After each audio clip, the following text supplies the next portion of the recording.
မင်္ဂလာပါပြီးရင်ပြည်သူများခင်ဗျာဒီနေ့ဆွေးနွေးခါအတွက်ကျွန်တော်ဖိတ်ခေါ်ထားသူကတော့မြန်မာနိုင်ငံဆိုင်ရာကုလသမဂ္ဂလူခွေရေးထူးစုံစမ်းသူဒေါ်အင်ဒရူးဖြစ်ပါတယ်ဗျမိမြတ်မဲ့အဓိကအကြောင်းအရာကတော့ဒီပြီးခဲ့တဲ့ရက်ပိုင်းပေါ့လေသွားခဲ့တဲ့ဒီဘင်္ဂလားဒေ့ရှ်ကရိုဟင်ဂျာဒုက္ခသည်စခန်းအခြေအနေနောက်လက်ရှိမြန်မာနိုင်ငံရဲ့လူခွေရေးအခြေအနေနဲ့ဒီကုလသမဂ္ဂဘယ်လိုများဆောင်ရွက်ပေးနိုင်မလဲပေါ့ဒီအကြောင်းအရာတွေဖြစ်ပါတယ်ဗျမင်္ဂလာပါမင်္ဂလာပါပထမဆုံးကတော့ခုနဒီတိုင်းမှာပါတဲ့အတိုင်းဒီဘင်္ဂလားဒေ့ရှ်နယ်စပ်မှာရှိတဲ့ရိုဟင်ဂျာဒုက္ခသည်တွေရဲ့အခြေအနေပေါ့အဲ့ဒီကိုသွားခဲ့ဆိုတော့ကျင်းယူပြီးတော့အရင်ဆုံးပြပြပေးပါဗျ Well, I just literally stepped off an airplane from my trip to Bangladesh. I was very eager to learn of the perspectives and see the conditions. Bangladesh ခီးစဉ်မှာလေယာဉ်ပေါ်ကနေဆင်းလိုက်တာနဲ့ဒီမှာခိုးလုံနေတဲ့ရိုဟင်ဂျာတသန်းနီးပါးရဲ့အခြေအနေကိုလေ့လာကြည့်ရှုဖို့ကျွန်တော်စိတ်အားထက်သန်နေမိပါတယ်။သူတို့တွေကအများစုက2019ရခိုင်ပြည်နယ်လူမျိုးတုံးတပ်ဖြတ်မှုတွေကနေထွက်ပြေးတိမ်းရှောင်လာကြတဲ့သူတွေပါ။ဒါကကျွန်တော်တောင်းပါပဲ။သတင်းအချက်အလက်တွေကိုအခြေခံတဲ့စစ်စစ်တွေ့ရှိချက်နောက်ဆုံးအခြေအနေတွေနဲ့အတူအကြံပြုချက်တွေကိုကုလသမဂ္ဂလူ့ခွင့်ရေးကောင်စီကိုအစီရင်ခံတင်ပြဖို့ပါ။ So it was a very short trip, a little over a week, and a very intense trip. We ခီးစဉ်ကာလကတူတူလေးပါတပတ်ကျော်လေးပဲဆိုတော့အားသွန်ပြီးတော့ကြိုးပမ်းရပါတယ်ကော့ကစ်ဘဇားခရိုင်တွေကစခန်းတွေကိုခီးထွက်ခဲ့ပါတယ်ဘာဆန်ရှာကျွန်းခီးစဉ်ကတော့အသွား3နိုင်အပြန်3နိုင်ဆိုတော့ဒီကျွန်းဟာဘလောက်ခေါင်တဲ့နေရာလဲဆိုတာသဘောပေါက်နိုင်ပါတယ် takes through boat to get to the island, the remoteness of the island. အဲ့ဒီကလူတွေဘယ်ကလာပြီးတော့သူတို့ရဲ့ရည်မှန်းချက်ဆန္ဒကဘာလဲဆိုတာအတိအကျနားလည်ဖို့ကြိုးစားရင်းနဲ့အချိန်ကုန်ခဲ့ပါတယ်အတော်ကောင်းတဲ့ခီးစဉ်မှာအသိအမြင်လည်းတိုးပါတယ်ဒီခီးစဉ်နဲ့ပတ်သက်လို့ဒုက္ခသည်တွေအခြေအနေကိုသိကျင်နေဆိုရင်တော့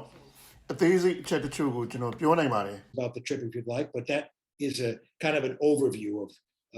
what we did and where we went. Yeah.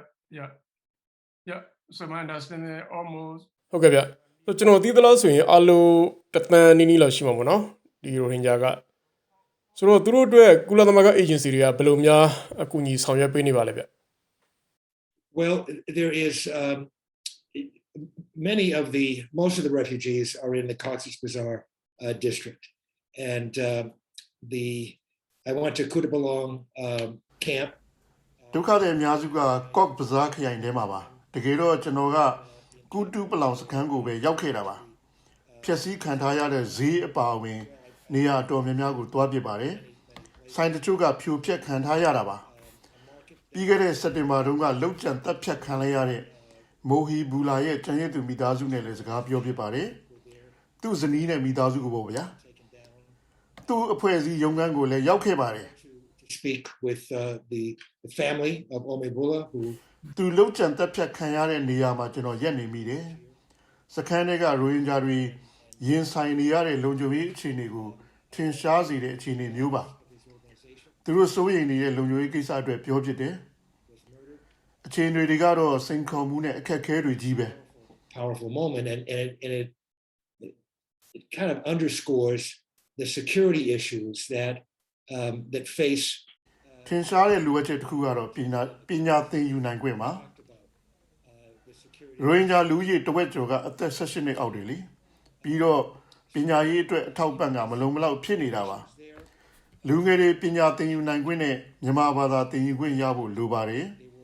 အတန်းသတ်မှတ်ချက်နဲ့အောင်လက်မှတ်ရဖို့ကလည်းလိုပါတယ်ဒါမှလည်းမြန်မာပြည်ကိုပြန်တဲ့အခါအသုံးချနိုင်တဲ့ပညာရေးအသိအမှတ်ပြုချက်မျိုးရမှာပေါ့ဗျာဒါတွေကရိုဟင်ဂျာအတိုင်းဝန်အတွက်အရေးကြီးဦးစားပေးကိစ္စတွေပါ The education that's provided is not adequate to meet the needs of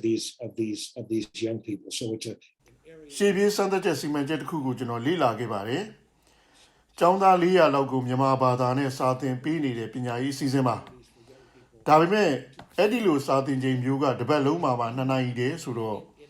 ကျောင်းသားတွေလိုအပ်ချက်ထက်နည်းနေတယ်ဆိုတာရှင်းရှင်းကြီးမြင်နေရပါတယ် and certified so that kids can ကျမ်းမာရေးအပါအဝင်တခြားကိစ္စတွေမှာလည်းစိုးရိမ်စရာပဲဗျကျမ်းမာရေးဆောင်ရှောက်မှုအသက်မွေးဝမ်းကြောင်းကိစ္စတွေလိုနေတယ်လူငယ်တွေအရေးချင်းမြင့်တွေလည်းလိုနေတယ်ဒါမှလည်းပဲလုပ်ငန်းခွင်နဲ့ဝင်ပြီးတင့်တော်တဲ့ဝင်ငွေမျိုးရမှာပေါ့ဗျာ all things that are important priorities for the Rohingya community မြန်မာပြည်ကနေရရင်းကိုပြန်ရောက်တဲ့အခါဒါတွေကပြန်လည်ထူထောင်ရေးအတွက်အခြေခံတွေပဲကျွန်တော်တွေ့ခဲ့တဲ့ရိုဟင်ဂျာအတိုက်အဝန်းမှာတချို့တလေကလွဲလို့အများစုရဲ့ဆန္ဒကတော့မြန်မာပြည်ကိုပြန်ရေးပဲဒီကိစ္စကလည်းလုံခြုံရေးစိတ်ချရပြီးတော့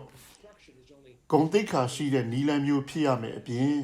ရေရှည်အာမခံချက်မျိုးလဲရှိအောင်မှဖြစ်မြောက်လာမှာပါမြန်မာပြည်ရဲ့လက်ရှိအခြေအနေမျိုးကဒါမျိုးမဟုတ်ဘူးလေ when I asked them what their most important goal was, it was without question to return home, to return to Myanmar. But of course, that can only happen when it could be done in a safe,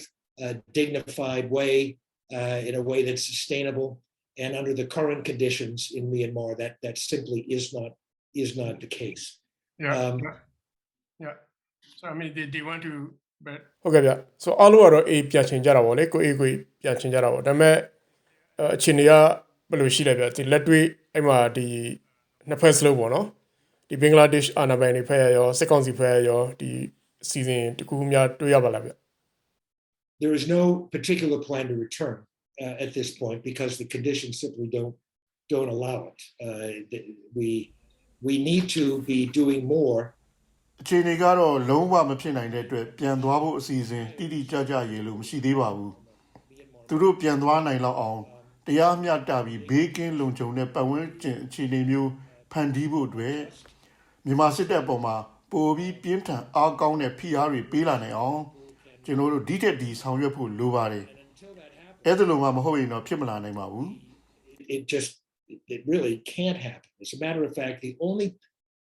reservations that people had about going home အမှန်ဆိုရရင်တော့ပြန်သွားဖို့လုံခြုံစိတ်ချရပါတယ်လို့မင်းအွန်လိုင်းနဲ့စစ်အာဏာရှင်တွေကအာမခံတယ်ပဲထားပါတော့လူမျိုးတုံးတက်ဖြတ်မှုတွေကျူးလွန်ခဲ့တဲ့တပ်တွေကိုဒီလူကပဲအမိတ်ပေးခဲ့တာဆိုတော့ဘယ်လိုလုပ်ပြီးယုံကြည်နိုင်ပါလဲလို့သူတို့ကပြောကြပါတယ်အဒီလိုလူကပြောတာကိုဘယ်လိုလုပ်ပြီးယုံနိုင်မလဲပြန်နိုင်ပါပြီလို့သူပြောဘူးပါတယ်ဆိုရင်ပေါ့ဘလို့ပဲစဉ်းစားသူတို့အခြေအနေကမဟန်ပါဘူးသူတို့နေရတဲ့အခြေအနေကခက်ခဲကြက်တဲပါတယ်အဓိကကတော့အိမ်နဲ့ဝေးနေတယ်သူတို့ဘက်ကကျွန်တော်တို့ရက်တီဖို့လိုပါတယ်သူတို့ကိုပြစ်မထားဘူးမင်းမထားပါဘူးဆိုတာသူတို့နားလည်အောင်လုပ်ရပါမယ်သူတို့ဘယ်နေရာကနေထွက်လာရတယ်ဆိုတာကျွန်တော်သိချင်ပါတယ်ဆိုလိုတာကစစ်တပ်လက်အောက်မှာဆိုးဆိုးရွားရွားအသက်ရှင်နေရတဲ့မြန်မာပြည်သူတွေဘက်ကအခိုင်အမာဆက်လက်ရပ်တည်ပြီးကြိုးပမ်းအားထုတ်နေပါတယ်ဆိုတာကိုသိကြအောင်လုပ်ဖို့လိုတယ်လို့ပြောချင်တာပါဒီနှစ်ချက်ကအရေးကြီးပါတယ် Keep efforts going strong to stand up for all the people of Myanmar who are living under such terrible conditions under this military. So those two fronts is what's going to be so very important. Yeah. So okay, yeah. So သူတို့ကပြန်ချင်တယ်ဒါပေမဲ့သူတို့မပြန်ခင်မှာသူတို့အိမ်မပြန်ခင်မှာဒီနိုင်ငံတကာအတိုင်းဝိုင်းနေနဲ့ဒီ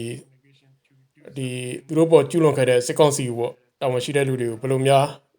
ရေးယူဆောင်ရွက်ပေးမလဲဗျအဲ့လိုရေးယူဆောင်မှုတစ်ခုခုလုပ်မှတင်ပါတယ် Well, they could do two basic things. One is to assure that